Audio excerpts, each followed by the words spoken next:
ये तस्वीर आपके पास कहां से आई? और ये आधी क्यों है? सवाल वो नहीं है, सवाल ये है कि इसे देखकर तुम्हारा इरादा बदला कि नहीं? नहीं बदला ना। बड़े जिद्दी हो तुम, पर हम भी कम नहीं हैं। हम तुम्हें यकीन दिला के रहेंगे। तुम्हें आज यहीं रुकना पड़ेगा। कल सुबह हम तुम्हें एक जगह पे ले जाएंगे जहाँ जाके तुम्हारा इरादा ही नहीं, यकीन भी बदल जाएगा। सुनो, इन्हें गेस्ट रूम दिखा दो। कल सुबह शार्प 8 बजे हम यहाँ से निकलेंगे। सिक्योरिटी गार्ड्स उसे उसके कमरे में छोड़ के वहां से चले गए और फिर वेद बिस्तर पर गिरते ही सो गया।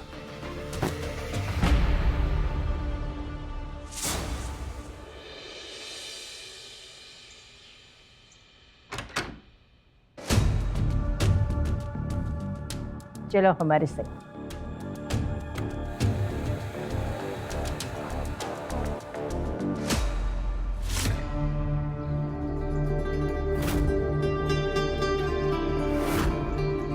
मम्मी पापा चलो प्लीज, यहाँ से बाहर चलो वरना हम सब जल के मर जाएंगे। पापा छोड़ना मत, पापा पीछे ही हो ना। हाँ बेटा मैं पीछे हूँ, डोंट वरी। छोड़ना मत पापा, आप हो ना पीछे। हाँ बेटा मैं पीछे हूँ, डोंट वरी। वेद खोया खोया सा उजाड़ घर के अंदर चलता गया। उस भयानक रात के सारे जख्म फिर से ताजा हो गए। जब तक गद्दारों की हड्डी नहीं जलेगी तब तक हमें ठंडक नहीं मिलेगी। कपूर गद्दारों की सिर्फ एक ही सजा है, मौत। मौत।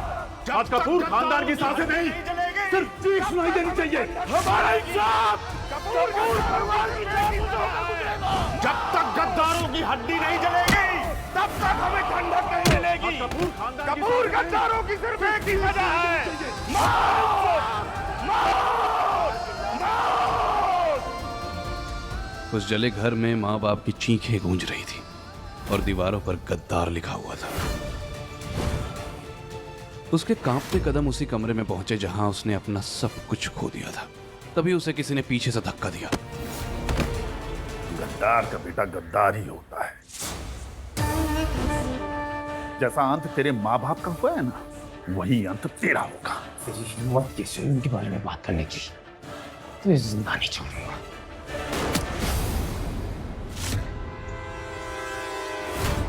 सावित्री के हाथ की छोटी पिस्टल से निकली गोली ने उस आदमी को घायल जरूर कर दिया था, पर वो फिर भी भाग निकला। वेद, बेटा तुम ठीक तो हो ना? हमें तो यकीन नहीं हो रहा है कि हमारे अलावा यहाँ कोई आ भी सकता है। पर जो भी था उससे पता चल गया है कि तुम मुंबई वापस आ गए हो। अब फैसला तुम्हें करना है, तुम शिकार बनोगे या शिकार करोगे। वेद सावित्री की बातों पर यकीन नहीं कर पा रहा था, लेकिन पिस्टल चलाने वाली दादी पर उसे थोड़ा भरोसा तो होने लगा था। और ये बात समझ आ गई थी, दुश्मन और दादी दोनों ही बहुत खतरनाक हैं। मुझे आपकी सारी शर्तें मंजूर हैं। तुम हकदार हो उस कुर्सी का जो तुम्हारे माँ बाप छोड़ के गए थे। और सबसे पहले उस गद्दार को पकड़ो जो आरके इंडस्ट्रीज को बर्बाद कर रहा है, और तब जाके तुम वो कुर्सी के असली हकदार बनोगे। मंजूर है? मंजूर है। गाड़ी निकालो, हम रजिस्ट्रार ऑफिस जाएंगे।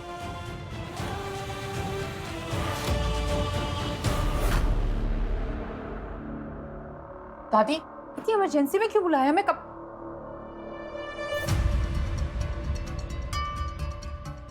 तुम यहाँ क्या कर रहे हो? मिस कीरा, सॉरी मिस कियारा, राइट? ये डिलीवरी बॉय आपके साथ क्या कर रहा है? तो तुम दोनों पहले ही मिल चुके हो, अच्छी बात है। दादी मैं समझी नहीं, ये क्या हो रहा है? ये यहाँ पे क्या कर रहा है और हम यहाँ पे क्या कर रहे हैं? इस लड़के से तुम्हारी शादी हो रही है। दादी ये कैसा गंदा मजाक है? ये लड़का एक हम तुम्हें सवाल नहीं पूछ रहे हैं कियारा, ये हमारा फैसला है। और तुम तो जानती हो कि 10 दिन के भीतर अगर तुम्हारी शादी नहीं हुई तो आरके इंडस्ट्री में तुम्हारा जो रुतबा है एमडी का वो तुमसे छीन जाएगा। अगर तुम ये नहीं चाहती तो जो हम कहते हैं वही होगा। चलो। दादी प्लीज, दादी please. Oh hello delivery boy, दादी को कोई बहुत बड़ी गलतफहमी हो गई है। तुम उनकी उम्र और भरोसे का फायदा मत उठाओ। अभी जाओ और उन्हें सब सच बताओ, तुम कौन हो, क्या करते हो और यहाँ क्या कर रहे हो, वरना मैं। ये बदतमीज अमीरजादी सावित्री जी की पोती है। इस कड़वे खीरे को तुम्हें सलाद बना के भी ना खाऊं। शादी की कसमें तो बहुत दूर की बात है। बहुत जिद्दी और अखरू है ये तो। I can't get married to this cheap despo. ये मिस खीरा को कैसे बताऊं कि वो खुद मेरी ही कंपनी में काम करती है। कितना सदमा लगेगा बेचारी को, कहीं खुद ही पागल खाने ना पहुंच जाए। देखो ये दादी की चाल है तुम्हें टॉर्चर करने के लिए। तुम्हें फूटी कौड़ी भी नहीं मिलेगी।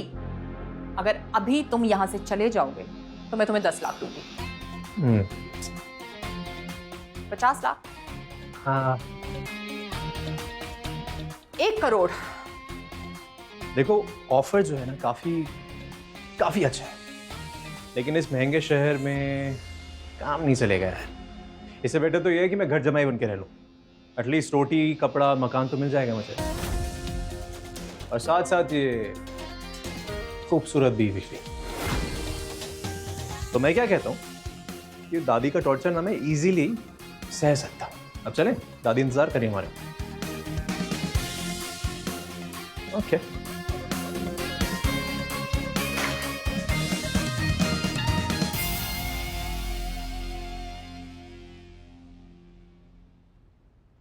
आओ कियारा, रजिस्ट्रार के सामने सिग्नेचर करो। आओ।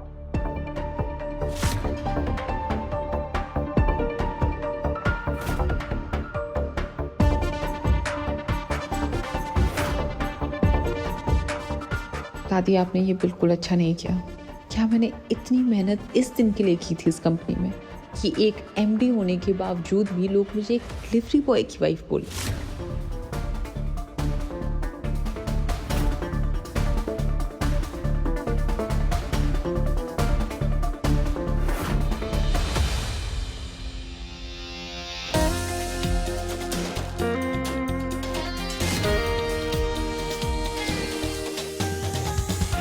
आज से तुम दोनों पति पत्नी हो। उसके मन में तूफान उठ रहा था। उसे समझ नहीं आ रहा था इस लड़के ने उन पर क्या जादू कर दिया था।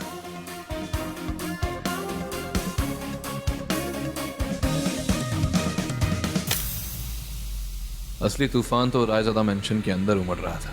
सावित्री और कियारा जैसे ही घर पहुंची, कियारा गुस्से में तमतमाई, बिना दादी की परवाह किए अपने रूम में चले गई और धड़ाम से अपने रूम का दरवाजा बंद कर दिया। कियारा तुम समझ जाओगी कि हमने जो कुछ भी किया है ना, सिर्फ और सिर्फ तुम्हारे भले के लिए किया है। कियारा का कोई जवाब नहीं आया। सावित्री का दिल भर आया। आज पहली बार उसने अपनी पोती को हर्ट किया था, लेकिन वो चाहकर भी उसे सच नहीं बता सकती थी।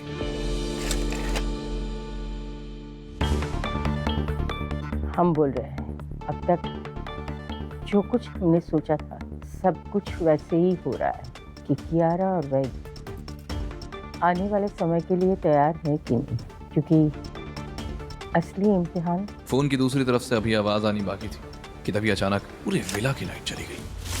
कौन है? कौन है यहाँ?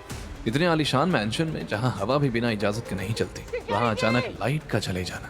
सावित्री जानती थी कि ये कोई साधारण पावर कट नहीं है। अंधेरे में उनका दिल जोर से धड़कने लगा। अरे जल्दी आओ! अरे देखो ये लाइट कैसे चली गई।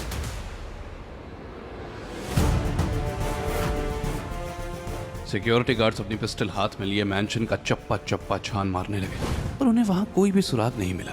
पर तभी लाइट वापस आ गई और सावित्री जी को समझ आने लगा कि ये कोई हमला नहीं, एक चोरी थी। वो अपने कमरे की तरफ अंदर गई।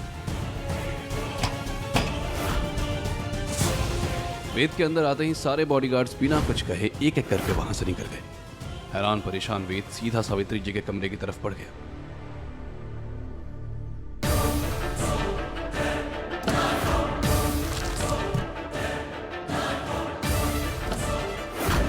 ये नहीं हो सकता। दादी, आप दोनों तो मुझे वहां अकेला ही छोड़ा है, और ये सब भगदड़ क्यों मची हुई है बाहर? वेद, क्या आप परेशान क्यों हैं? फोटोग्राफ जो मैंने तुम्हें दिखाया था ना, वो यहाँ से गायब है।